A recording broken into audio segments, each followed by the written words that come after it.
ও সরণ, দূরত্ব সরণটা, দূরত্ব জিনিসটা কি সেটাকে আমরা একটু বিশ্লেষণ করি। দুইটা আমি সেপারেট করি। এই পাশে আমি দূরত্ব নিয়ে আলোচনা করব, আর এই পাশে হলো আমাদের সরণ, দূরত্ব ও সরণ। ঠিক আছে? তো দূরত্ব হলো, যদি সহজ ব্যবস্থায় বলি, মোট অতিক্রান্ত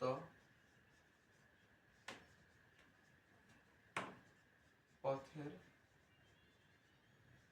দৈর্ঘ্য, মোট অতিক্রান্ত পথের দৈর্ঘ্য বা পারিপার্শ্বিকের সাপেক্ষে,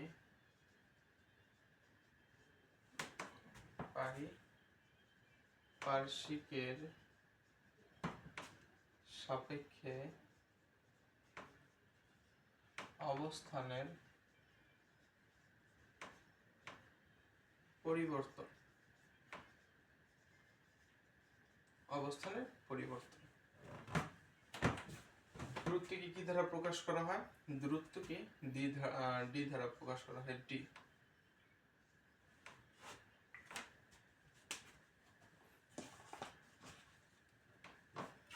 দূরত্বকে ডি দ্বারা প্রকাশ করা হয়।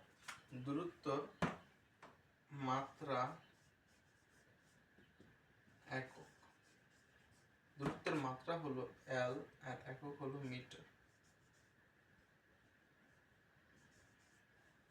দূরত্বের একক হলো এম আর মাত্রা হলো এল। এখন সরণ, সরণ হলো আমাদের নির্দিষ্ট দিকে কোনো কিছুর দূরত্বকে কি আমাদের সরণ বলতে পারি। নির্দিষ্ট দিকে কোনো বস্তুর অতিক্রান্ত দূরত্বকে কি সরণ বলা যায়। এটাকে যদি সহজ ভাষায় বলি আমরা, আদি ও শেষ অবস্থানের মধ্যবর্তী ন্যূনতম দূরত্ব বা সরলরৈখিক দূরত্ব,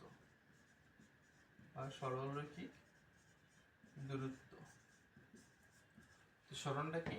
আদি ও শেষ অবস্থানের মধ্যবর্তী ন্যূনতম দূরত্ব বা সরলরৈখিক দূরত্ব। সরণকে কি দ্বারা প্রকাশ করা হয়? সরণকে আমরা এস দ্বারা প্রকাশ করব। সরণকে কি দ্বারা প্রকাশ করব? এস দ্বারা। এবং সরণের একক হলো আমাদের, সরণের একক হলো আমাদের মিটার এবং মাত্রা হলো এল। সেম, সরণ এবং দূরত্বের একক ও মাত্রা আমাদের সেম। আর দূরত্ব আমার এটা কি? দূরত্ব হলো আমার স্কেলার রাশি। দূরত্ব কি আমার? স্কেলার রাশি। আর সরণ আমার কি? ভেক্টর রাশি। এগুলো এমসিকিউতে অনেক আসে, তোমরা অবশ্যই এগুলো নোট করে রাখবে। ভেক্টর রাশি। তো দূরত্ব আমার স্কেলার আর সরণ হলো আমার ভেক্টর। তো এখন আমরা একটু উদাহরণ দিই। সাপোজ মনে করো এই একটা পয়েন্ট আর এখানে আছে বি পয়েন্ট, আর এই পয়েন্ট থেকে বি পয়েন্টে যাব। মনে করো আমি এখানে একটা রাস্তা, এই একটা রাস্তা গেল এ থেকে বি, আর মনে করো আবার এইভাবে ঘুরে ফিরে একটা রাস্তা গেল বিতে, আবার মনে করো এইভাবে একটা রাউন্ড করে গেল রাস্তা বিতে।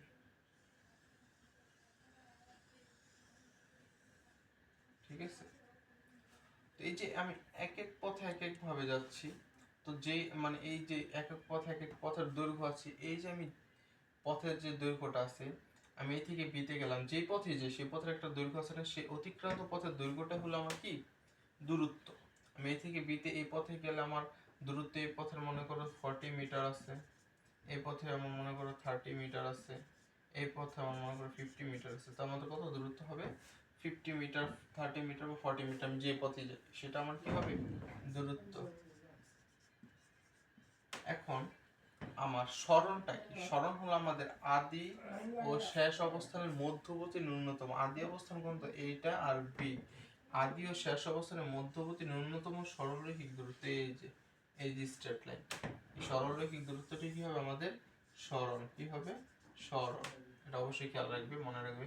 আর সরণের দিকটা কি হবে? আদি থেকে শেষ অবস্থানের দিক বরাবর, আদি থেকে শেষ অবস্থানের দিক বরাবর আমাদের সরণের দিকটা হবে, আমি এখানে সাইটের দিক আদি থেকে শেষ দিকে, আদি থেকে শেষ দিকে। তো আশা করি বুঝতে পেরেছো। এখন আমরা কয়েকটা এক্সাম্পল দিলে আরো ক্লিয়ার হয়ে যাবে বিষয়গুলো। তো মনে করো তোমাকে বললো এ থেকে বি তে গেছো এবং বি থেকে সি তে গেছো। এ থেকে বি এর দূরত্ব মনে করো 5 মিটার এবং বি থেকে সি এর দূরত্ব মনে করো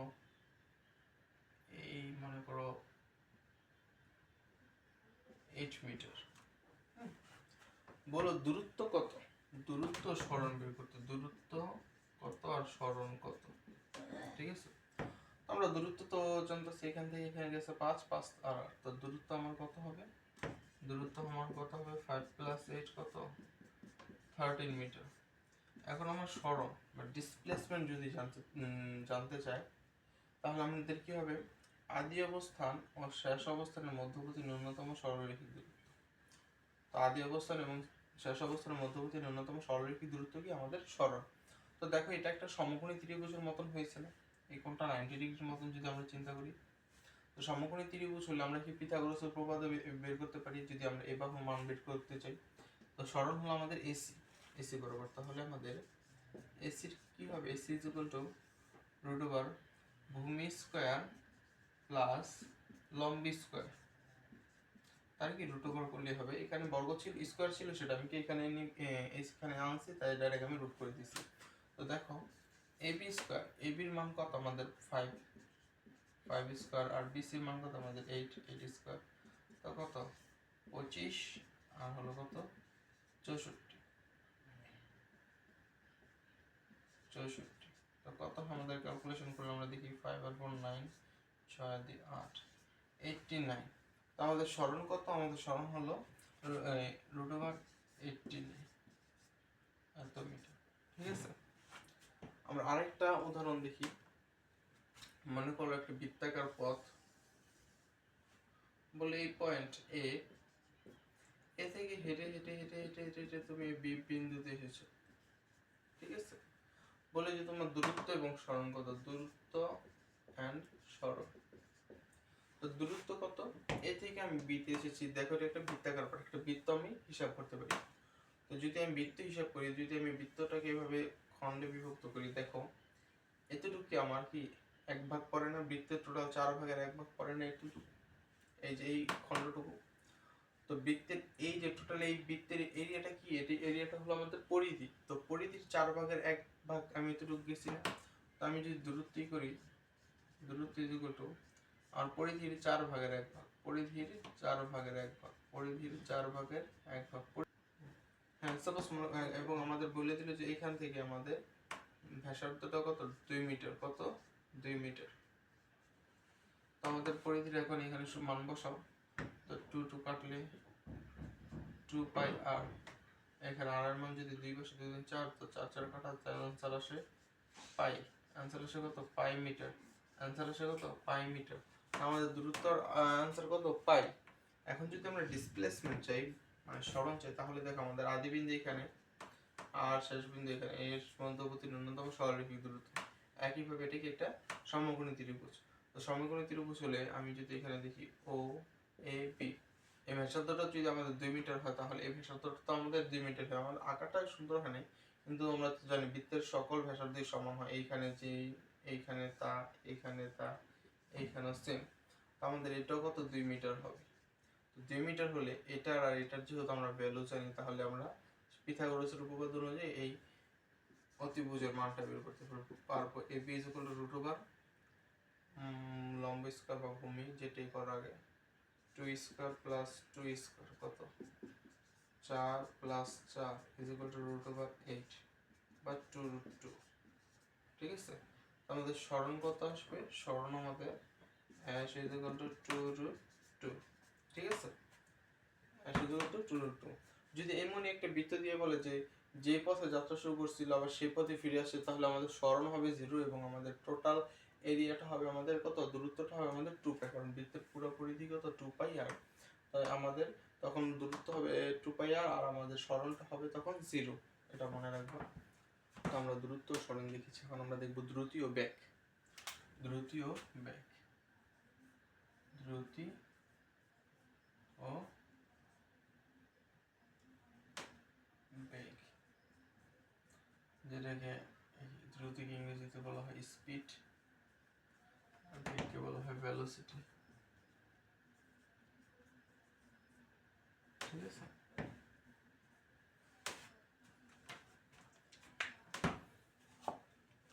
তো আমরা আগের মতনই যেটাকে আলাদা আলাদা টেবিলে দেখব। দ্রুতি, দ্রুতিটা হলো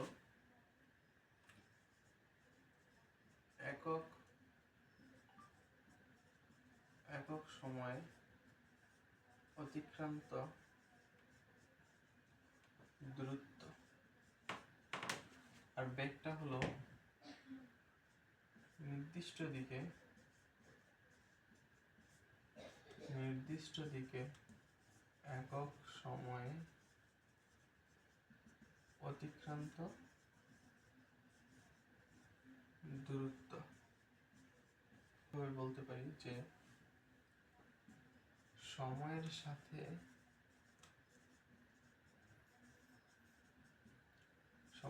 কার বেগটা, সময়ের সাথে হলো সরণের পরিবর্তনের হারকে বেগ বলে। আর এটাকে আমরা একটু বলতে পারি সময়ের সাথে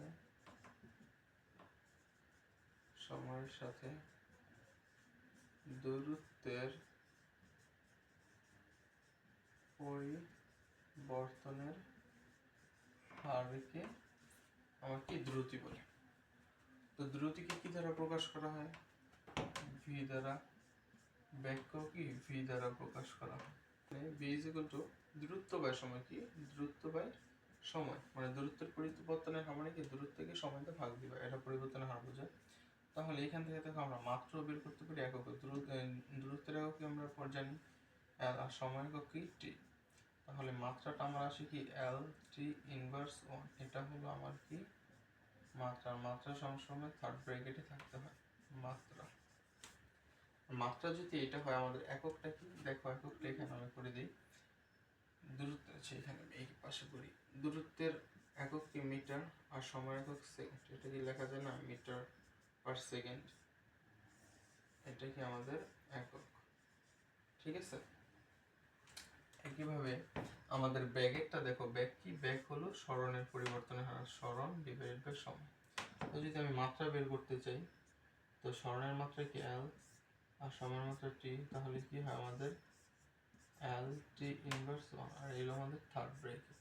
ঠিক আছে, এখন আমরা যদি একক বের করতে চাই, সরণের একক কত মিটার, সময়ের একক সেকেন্ড, মিটার পার সেকেন্ড, দোনোজনের একক ও মাত্রা কি আমাদের সেম। এখন আমাদের ব্যাগটা কি ভেক্টর রাশি,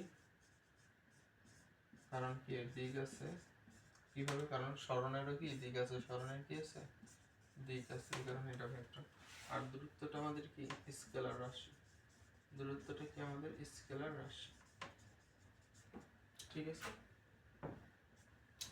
তো এই ছিল আমাদের দ্রুতি ও বেগ।